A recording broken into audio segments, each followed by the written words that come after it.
And people assume that I'm originally from, some broke, homophobic, illiterate, religiously oppressive military dictatorship, right? And I'm always like, guys, I'm not American.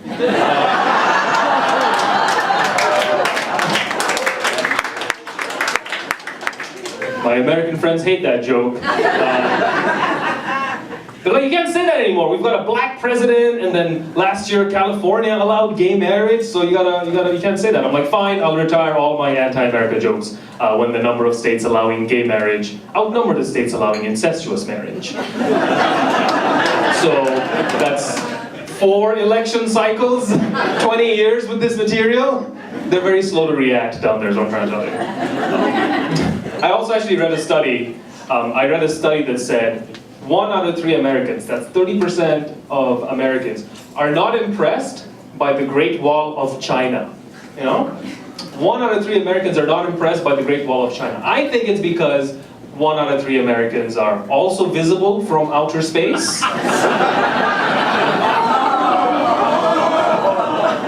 No fat jokes? No fat jokes? That's the line? That's the line? Right. Okay, let's talk about France. Any French people from France in the house at all? Oui, no. Yeah, you're not gonna like this next one.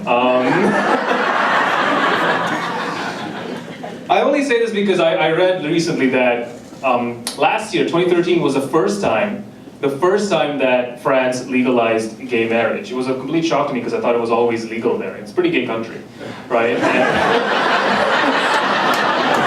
Now? It's legal now? But yeah, so 2013 they legalized gay marriage. Big deal for them, but they also saw the largest homophobic protest in Europe's history actually. 100,000 people marched through the streets of Paris against gay marriage. And I couldn't figure out how you organize a homophobic rally in Paris, right? Like, how do you even do that? Some guy just walk around and be like, hey, Pierre, finish that croissant, grab a scarf, we're going to an anti-gay rally.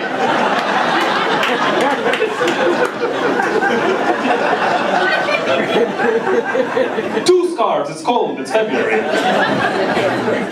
The cops show up and they're like, there's 500,000 people here and we don't know who's on which side. They're just like fixing each other's scars or something. We don't know if they're fighting or making out.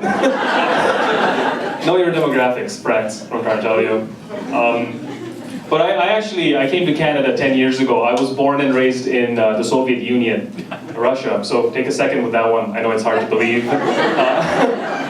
And I get that a lot. People are very skeptical when I say this. They're like, that doesn't make sense. That makes you a brown Russian. It's not a person, that's a drink.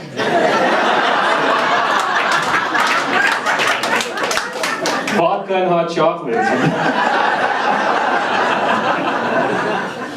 It's true. Fact is, back in the day, the USSR had great universities. They were known for universities. And because my parents are geniuses, they went to study business and political science in communist Russia. Okay?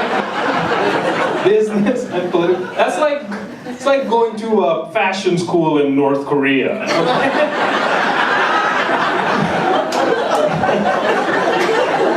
Like taking like a business ethics class in Quebec.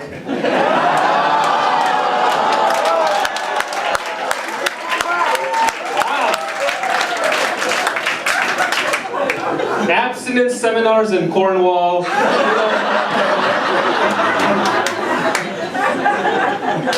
can do this all day. Yeah, but this is true. It's just, the fact is I grew up there, I spent a lot of time, I spent 10 years there, and then I traveled a bit, lived in a lot of different places, but my status as a brown Russian kind of complicated my life after 2001,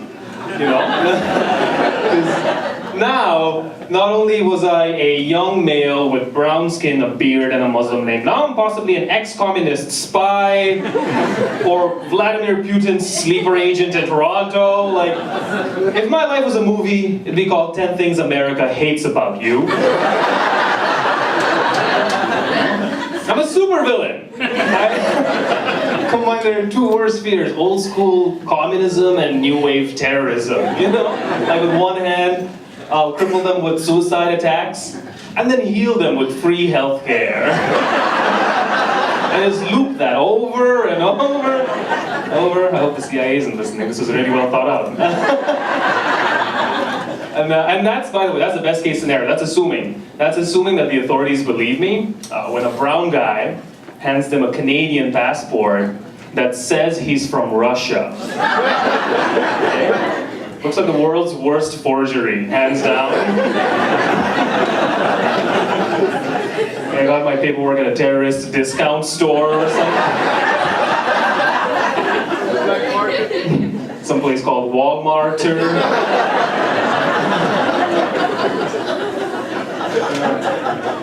I make these jokes, but what happened recently is now they're like screening for a whole different kind of threat, right? Because of the Boston bombings and things like that, they're now looking for like young white males.